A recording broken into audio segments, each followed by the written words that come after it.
Welcome to Between the Before and After, a podcast about the stories that shape us. I'm your host, Coach John McLernan, and each episode I bring you an inspiring guest with a moving story that shines a light on the power of the human spirit. Before we dive in, I want to let you know about two very important things. Number one, the stories shared here are often gritty, raw, and vulnerable, and very likely will include speaking about sensitive topics suited for a mature audience.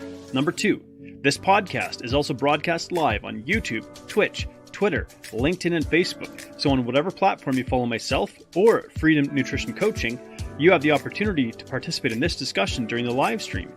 And we encourage your participation both by commenting and asking questions. And so this podcast is about exploring the stories that take place between the before and after photos, not just in the realm of weight loss, but in all areas of life. So let's dive in. All right, welcome back to Between the Before and After. Super excited to have with me Mitradu. Sorry, I should have nailed the pronunciation of your name before we started, man. How you doing? Yeah, I'm doing great, John. I have a difficult name, and I enjoy different variations of pronunciation of my name. So that's a very gracious way of putting it. I enjoy different pronunciations of my name. For some reason, I want to shift the R to and say Mitradu. I don't know why. So yes. So what would be the correct pronunciation of your name? It's Mitradu. Okay, Mitradu. Yes. Okay. You got There it. we go.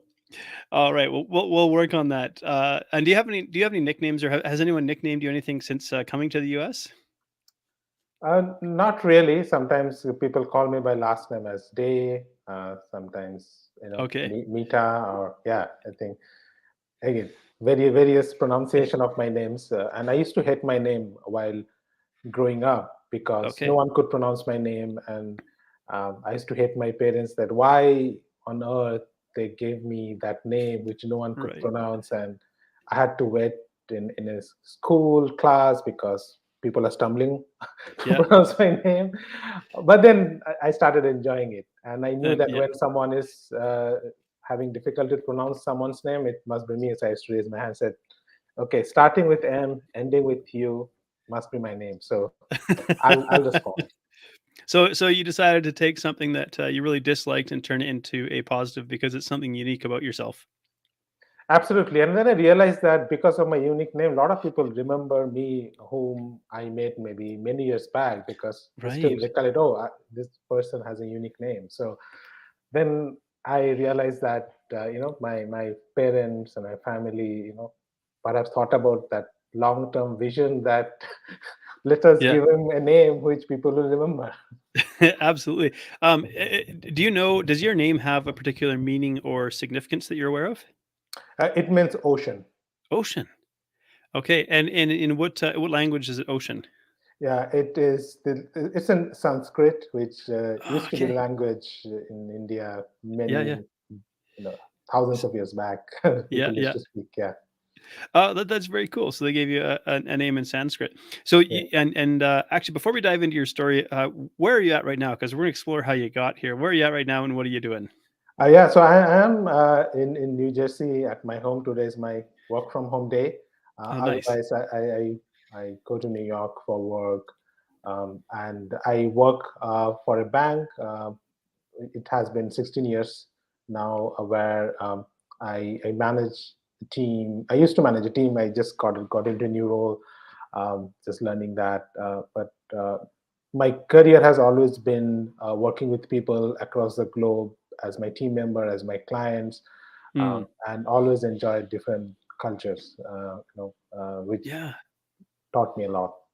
Yeah. Absolutely. So, how's the commute between New York and New Jersey? It's about an hour and 10 minutes one way. Okay. How do you pass the time when you're commuting? So I generally watch YouTube videos, or read an ebook, or sometimes I don't do anything. I just look outside the window. It's a nice commute from New Yeah. Jersey to New York, so I just enjoy the And the environment. that's awesome. So, so you came 16 years ago to the U.S. From India, and where India is a huge country. It spans, and there's a lot of different areas to it. Where in India did you grow up? Yeah, just to correct. So my work experience is 16 years, but 8 years I was in India. Then I Okay. got the opportunity to move to New York 8 years back. So this is my eighth year running. Um, Okay. Yeah. Thanks for correcting that. Yeah. So where in India did you grow up? so I grew up in a place called Madhyam Gram, which is next to Calcutta, which used to be which was the capital of India during British time, Okay. and it's one of the metropolitan city in India. So India is kind of in the shape of a diamond. Yes, And where in the diamond would this land? You said near Calcutta? yes, yeah. It's on the like eastern side of the country, Okay. next to the Bay of, very close to, not too close, like Bay of Bengal. Okay. Yeah. And what would be the predominant language in that region, or is there maybe there's many? So we speak Bengali. Uh, Okay. that's predominant language, which is also the language of Bangladesh, which is a neighboring country. Yeah. Yeah. Okay. So Bengali, because I'm thinking of some of the, not that I know a lot of them, but some of the major dialects in India. So you would have that. You would have Tamil, Yeah. um, and then Hindi, Yes. and uh, so is there? I feel like there's another one though. Am I missing one of the major ones? Oh, so Hindi is our national language.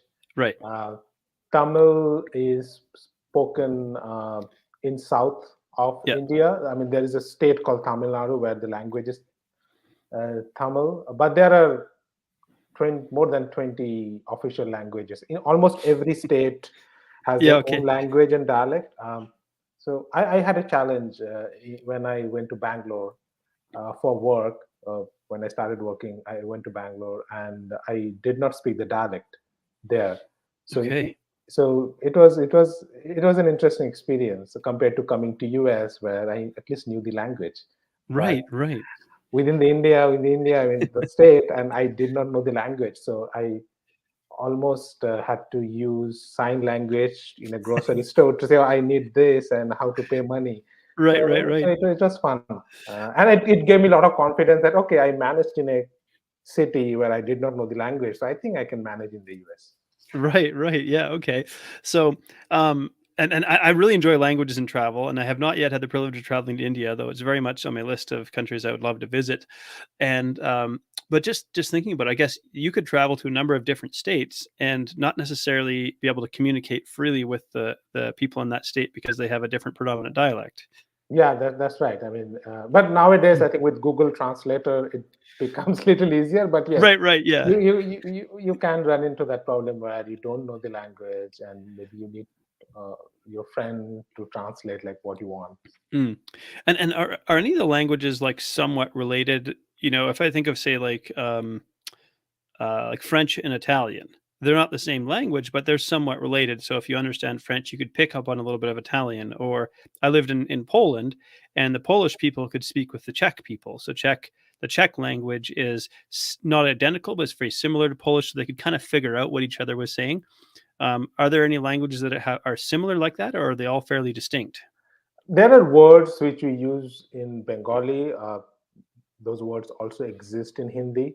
So, Okay. so there are some similarities, but uh, mostly speaking, no. I mean, if someone speaks very fast Bengali, you may not understand. And within one language, you can have tens and twenties dialects. Okay. So, Yeah. so if I go to a part of, you know, West Bengal, which is the state, I may not understand everything they're speaking because their dialect is very different. Okay, okay. Yeah, and it's quite something to think about because, like say in Canada and in the US, like it's a fairly unified language. There obviously we have quite a few immigrants and foreigners who speak English as a second language, but almost everybody has some level of understanding of it, and so we can kind of function. So All it's right. quite an interesting thought, just like going somewhere in your home country Yes. and almost feeling a little bit like a foreigner. Mhm. Indeed. Yeah, yeah. So, and where you grew up, you said you didn't really learn to speak English then. And if I may ask, how old are you currently? I'm 41 years old. Okay, so you got 1 year on me. I'm 40, so Okay. okay. So you came over to that would have put you at what, 33 when you came over to New York? Yep, yep. Yeah, I was 33. Yeah. Yeah, yeah, which is quite a big leap. What was I guess what was life like growing up? Because you would have grown up like me without I think before the internet and before computers really took off. And so what was life like growing up? I would say life was simpler, Mhm. though we did not have so many technological advancement, but uh, I think we had lesser distraction growing up. So we had our friends and books. And when I was growing up, especially when I entered my teenage, I started having problem with expressing myself. Uh, where I I had a lot of thoughts in my mind, but when I wanted to express it, never came out from my Yeah. mouth. So I had that challenge, and gradually I started overcoming that challenge. But life back in India while growing up, I think it was simple. I grew up in a middle class family. Both my parents used to work, and my aunt, my dad's elder sister brought me up. So I have fond memories with her. She passed away many years back, Mm-mm. and that was helpful because that also taught me to some extent becoming self-sufficient because your parents are not Yeah. around. You need to get things done on your own. Yeah. I loved my friends, so they used to come to my place to hang out. Um, Yeah. so Did yeah, you have many or do you have many siblings? I have a younger brother. He lives Okay. with my parents in India. Okay. Yeah. Does he come over much to visit or do you get back home much to visit? So before pandemic, I used to go almost a couple of times a year. Yeah. So I just visited my parents after 2.5 years in June. Yeah. So Oh, that must have been fantastic. yeah, it Yeah. was it was great to see them in Yeah. person. Yeah. Well, and I'm awfully curious. What's sort of the cuisine like in your region, like growing up? And because I'm asking, because I'm thinking, is there something that when you're over here and you think back home, is there any like particular food or dishes that you think about that, man, I really I kind of miss that. I always look forward to it when I come home.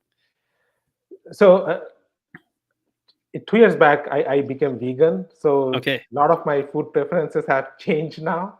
Fair Uh, enough. but while growing up, almost every day I used to have fish curry, um, and Sundays used to be lamb or chicken. So Hmm. that was the routine, and I almost hated vegetables, Hmm. and the fate is now I only have to eat vegetables to become to remain vegan.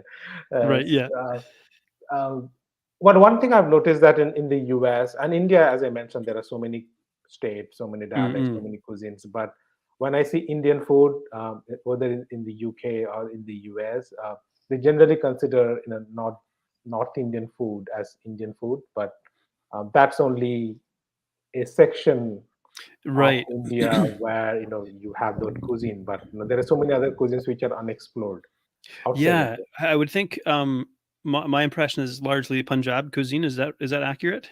Yeah, so that's what I would say considered as an Indian food, or wherever you go to Indian restaurants outside Yeah. India, that's what you're served with. Mm-mm. Yeah, it seems as though like we've had a lot of immigrants from India come from more specifically the Punjab region versus other regions of India. Any reason why that might be? Oh, you're right. I think Canada. I think if you go to Punjab in India, I think almost if not, I should not say every household, but I think in one locality, I mean, you'll have someone who have families or friends in Canada. I Yeah. don't, to be honest, I don't exactly know the reason, but I'm sure that it started decades back, and then whoever went to Canada, they started pulling people from Yeah. Say, from, hey, you from should come. You Punjab, should. and hey, you should come. I mean, the same thing happened. I think it's in the UK, in London. I know the Southall Mm, is all like Punjabis. They live there. yeah. Yeah. Well, I mean, there's a lot of people in India, so they can spare a few. Yeah. So, Yes, yes, yeah, yeah. We are. Yeah, we Yeah, have done a what? lot. Well, I mean, I think for a lot of people, I guess Canada, because like New York is still a huge city, and you're in the eastern seaboard of the U.S., which is still quite densely populated. But you come Right. out to like Western Canada, and it's like, man, there's a lot of space here. There's a lot Oh, less people, and you're like, oh, absolutely. maybe this isn't so bad, you know? It's on me and my wife's list to visit Canada. So you're talking about it a few days back, like, okay, which city in Canada we should visit. So yeah, that's on Mm-mm. our list to visit soon. Well, I strongly recommend flying into Calgary, which is in my province. I live in the province of Alberta, so Yeah. we're just east of the Rocky Mountains. So from Calgary, it's a very easy trip to go to Banff and Lake Louise and all of the sort of national parks in the Rocky Mountains, which are absolutely gorgeous and beautiful. Um, Most people skip the middle, so it's Okay. like Saskatchewan, Manitoba, most people skip over, and even Northern Ontario. But then you get to Southern Ontario, people often, of course, fly into Toronto because it's our biggest city, and you could go up to Quebec, the French-speaking region, and see some of the interesting history there, or Right. Atlantic Canada, which is also kind of cool as well. But Right. I'm slightly biased because I'm from the West, and so I love the mountains, and so I think it'd be a really beautiful place to visit. So, when you were thinking about coming over, or maybe how old were you when you first started thinking maybe I'd like to come over to the U.S., or was that a thought you even had growing up? No, not at all. I mean, when I was growing up, I didn't even think about I want to work in a corporation, let alone like a big US bank.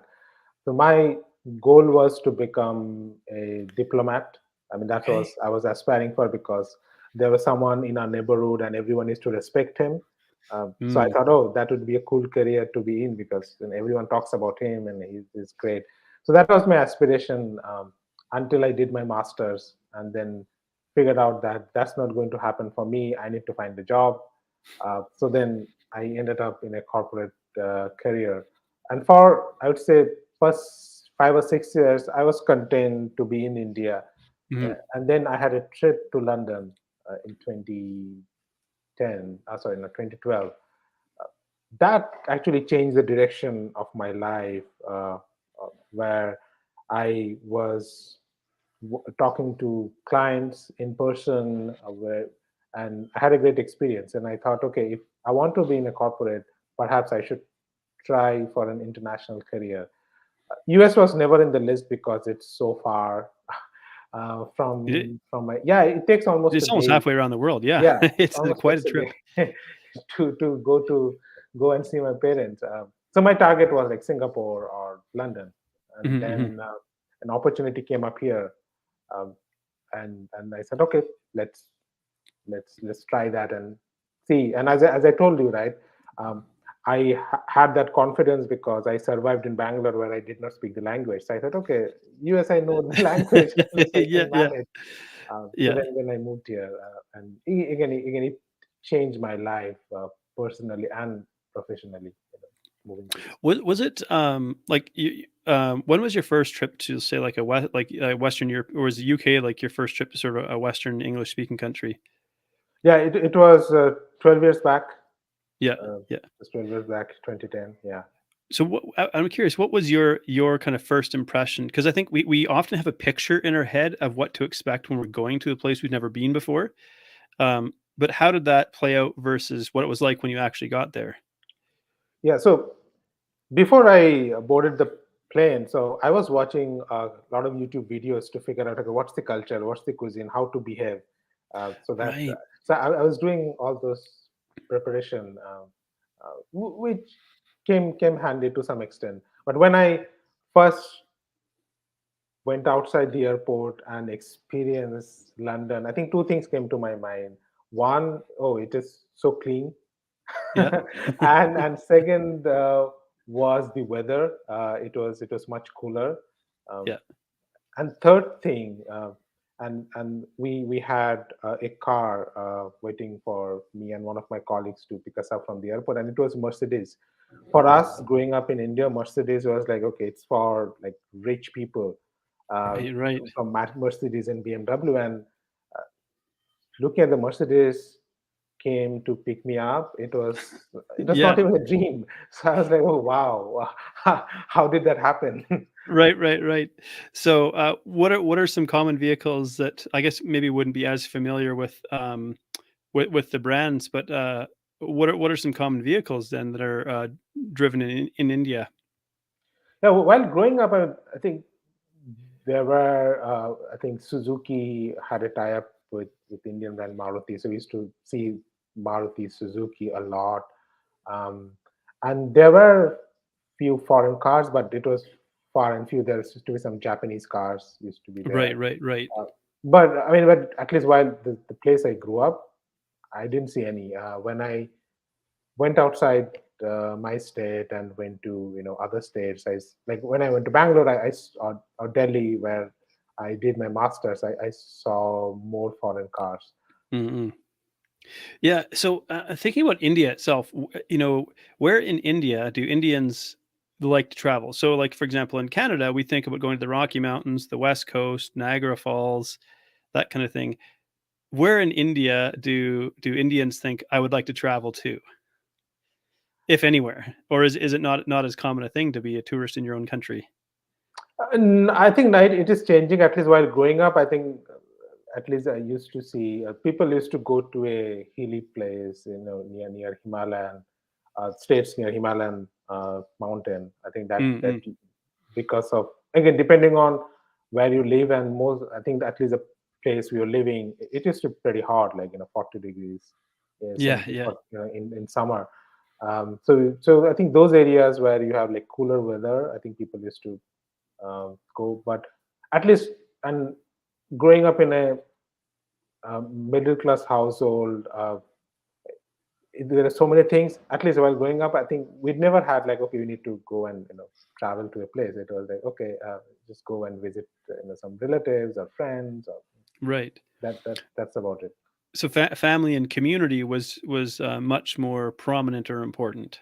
That's right. Yeah, Yeah. that's I think started changing a bit with internet and mobile, because everything. But at least while growing up, we knew everyone in our neighborhood. Everyone used to come home, go to everyone's home, and television. While growing up, it like in a neighborhood, maybe one house used to have television, so everyone used to go in that house in the Right. evening to watch television for a couple of hours. So that used to be a Yeah. community event, watching television together.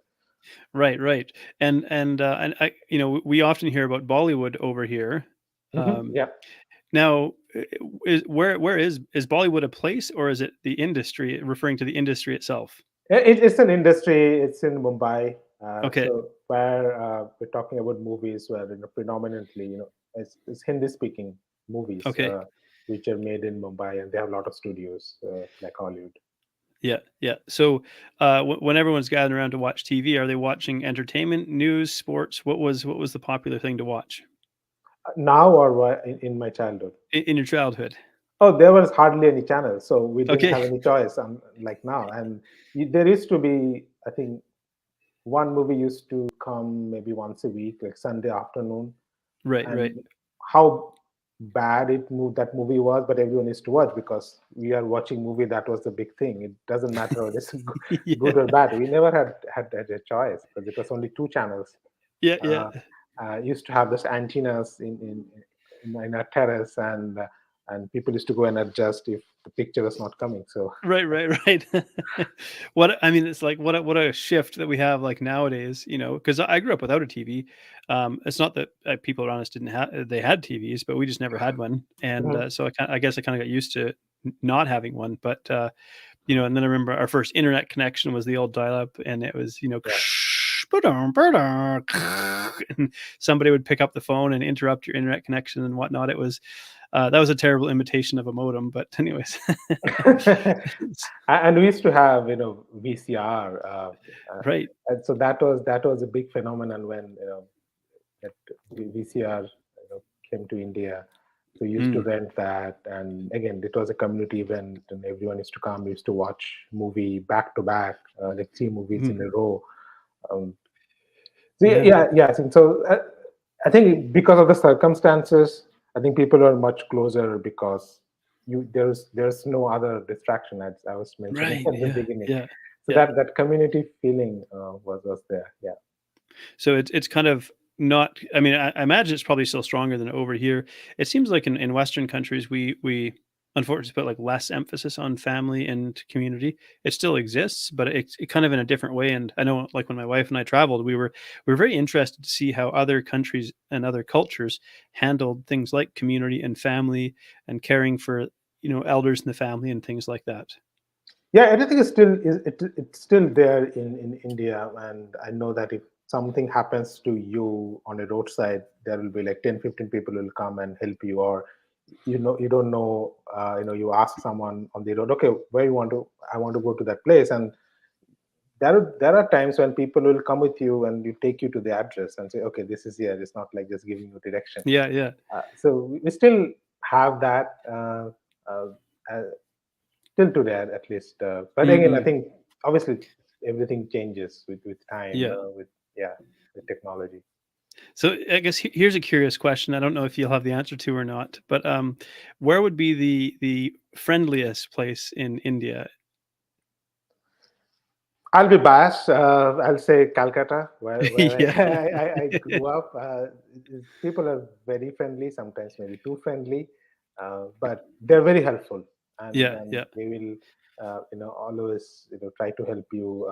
If you ask one questions, you may get 10 opinions, Yeah, which you yeah. may not like, but people are they are. I think they genuinely care, for Mm-mm. Uh, others. which doesn't surprise me because I have some friends who traveled in Bangladesh, and I think it was They said the Bangladeshis were very, very like friendly as well, Yeah. and like smiling all the time, and and of course, if we go over there, we might stick out a little bit because we have slightly less melanin in our skin, Yeah, yeah. So, now one of the things that you struggled with in terms of like coming over here, or there was some fear around language and being able to communicate and whatnot. How did you kind of work through that and become comfortable? So when I moved here, and I, as part of my work, I had to present to senior management, uh, in a swanky conference room in Yeah. Manhattan, where everyone's wearing suit and looking at you, and I had to give update in 10 minutes, and I remember, like maybe 30 seconds before the presentation, my heart was used to like pound, and I could almost hear my heart is pounding, and my mouth, feeling thirsty, and all those feelings, uh, Yeah, yeah, and my legs were shaking.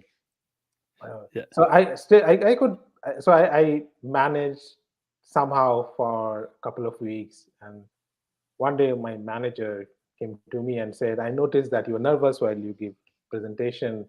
um, I would suggest that you start thinking about joining a Toastmasters, Mm, mm. public speaking club.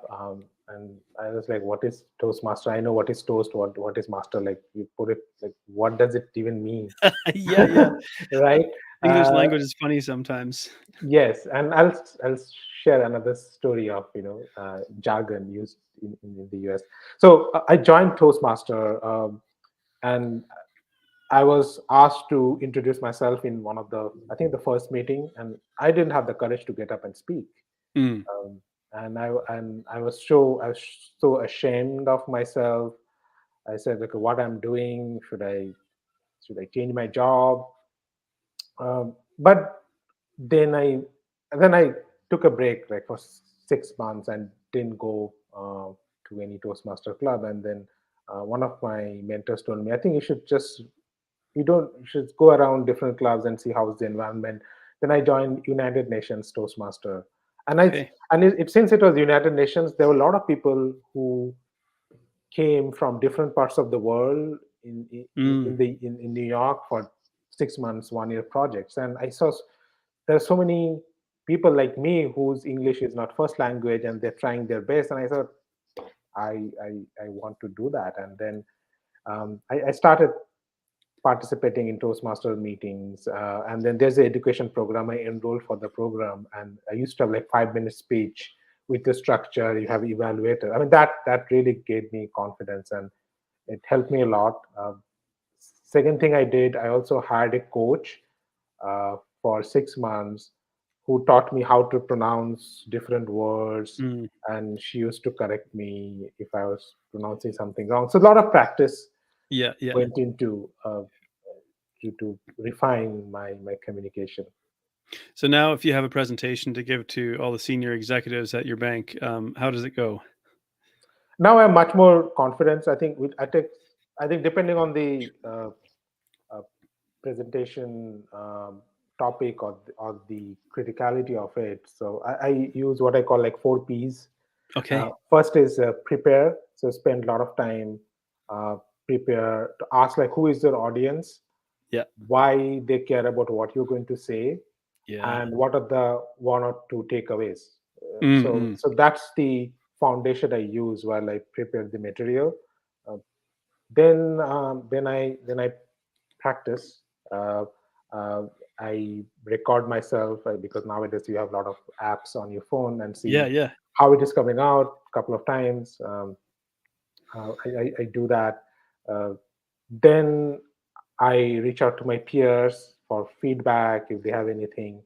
Um, and then last is like panache, which is like making it as much perfect or being confident, Mm-mm. and then getting all the feedback, from from my peers and my managers, and then I apply Mm. it, and I also write a script as well. Uh, Yeah. So you put a bit of polish on the end. yes, yeah. Maybe that could be. I don't know if that could be a fifth P or not, but Yes, no, no, you're right. So I'll keep that in mind. I'll change that. so you got because now you actually do some mentorship for others. Is that right? Like some career coaching for maybe younger members of the staff. That's right. So when I came to this country, I saw there are so many resources available for students and, and professionals. But back in India, there was nothing, and so Mm. that made me think, okay, what I can do, because I know that there are so many talents out there, but if Yeah. they do not get guidance, they will be lost. What I did last year, I worked on a project. I hired a freelancer. I pulled in some of my colleagues, friends, manager and Mm. created a 8-week communication program. Okay. It was free of cost on weekends, and I reached out to some of our HR partners to understand like what are some of the challenges they see that when someone new out of college joins the organization, and communication was like one of the key challenges. Right. So Yeah. we worked on a program. We started with basic grammar, and then it went into public speaking, like prepared speaking, impromptu speaking, then writing an email, writing a standard operating procedure, and then we ended with resume writing and interview preparation.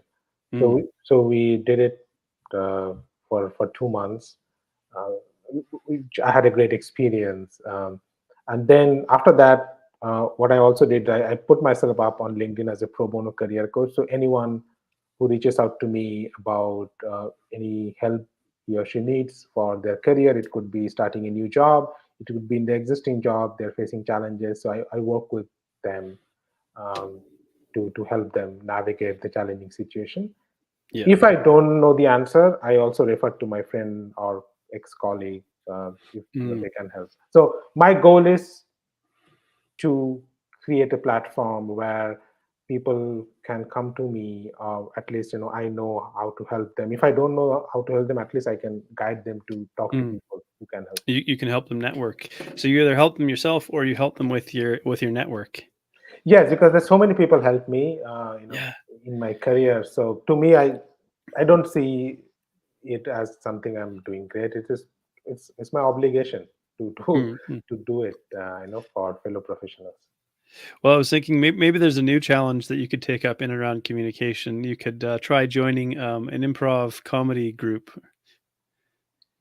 Yes, one of my colleagues actually, he was doing it. Then he left his job, and now he's an improv person. So Okay. and he used to, and I used to ask him a lot when he was getting trained. And yeah, it was you're right. It's a challenge in terms of in front of public and how you come up with those lines and flow of Yeah. thought.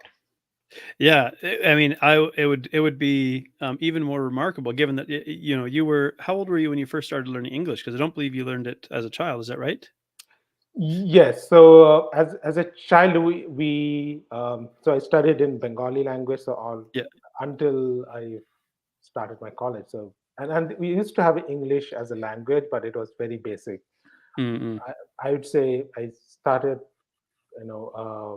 studying in English when I was in college. So yeah, maybe when I was in my late, you know, maybe 18 or 17 or 18. Yeah. Yeah, yeah, okay. So now, if you were able to do some improv comedy, and I picked this because my wife does it, and Okay. she's very good at it. But English is her first language, so even for a native English speaker, improv is challenging because it challenges your brain to be creative with language. And but I think it would be, you have such a positive outlook. I think it'd be a really interesting challenge that you might embrace if you had. It takes some time too, but to think of the idea of what would it be like to learn a little bit of improvisational comedy or improv acting. No, yeah, no, you're right, and I know that. I think over a period of time, I learned something that there is always something more to learn, something more to polish. I mean, you can never reach that. Okay, everything is perfect. So even if I do a bad job, I know there is something I can learn from that and feedback from audience. So it's Yeah, always yeah. always a win-win situation. Yeah. Well, it's been a real pleasure chatting with you. You've got a great story, and I really, I think what's most remarkable might I don't know if people can pick it up who are just listening, but those who are watching, you've got it's a very positive outlook on life, and you've went through some challenging times to get to this place, and in return, you're choosing to give back, which I think is absolutely remarkable. And if people listening were to take one thing away from this conversation, what would you like them to take away? So I'll talk about communication as you're talking about communication. So the origin of communication is communicare, which is a Hmm. Latin word, which means to share. So care and share, I would say, I think is very important. So when you are communicating with someone, you really need to care about what they want, what you want to Mm, talk to them, and then you share appropriately and customize based on the audience. So I would say just think about care and share these two words while you are communicating, and you'll be at a great place. that's awesome. Thank you. And that's a great tip. I'm gonna remember that one because it is very memorable. So thank you so much for being on today. It's been an absolute pleasure. Thank you so much, John, and thanks for doing the podcast. And I've been watching you, and you're doing with your podcast. You do care and you do share, so it's Oh, perfect for the theme of your podcast. yeah, thank you so much. Thank you so much for tuning in to Between the Before and After. If you've enjoyed this episode, please like, share, subscribe, or leave a review because that helps this podcast to reach and inspire more people. I love exploring the stories that take place between the before and after, the powerful experiences that shape who we become. And I love human potential. I love the possibilities that lie within us.